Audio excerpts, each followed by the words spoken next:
જો ડોગ આવી ગયું છે એટલે મેક્સ ને સ્વીટી ફસે છે, કેમ કે અમારા ઘરની સામે ડોગ બેઠા છે એટલે મારા ઘરની સામે અને જે બિસ્કિટ ખાવા હોય ને એટલે એ ડોગ મારા ઘરની સામે આવી જાય અને આવીને બેસી જાય. એટલે મને ખબર પડી છે કે એને બિસ્કિટ ખાવા છે. તો આજે તેવું થયું, અમારા ઘરને આવીને બેસી ગયું એટલે મને ખબર પડી કે એને બિસ્કિટ ખાવા છે એમ. અને મેક્સ ને સ્વીટી ફરશે, અમારા બે ડોગ છે ને તું ભૂખું થાક એટલે બેસ ને બિસ્કિટ ખાવા હે.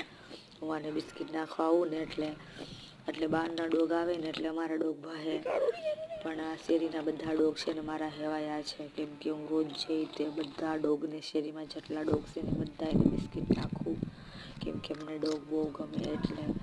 અને અમારા ડોગને ન ગમે, અમારો ડોગ છે ને સ્વીટી ને મેક્સ આને ન નાખવા દે, એને ન ગમે કે હું બહારના ડોગને બિસ્કિટ ને એવું ખવડાવું એટલે. અને મને ડોગ બહુ ગમે એટલે હું મારા શેરીના જેટલા ડોગ છે ને બધાને હું બિસ્કિટ ખવડાવું અને બધા મને બહુ ક્યુટ લાગે.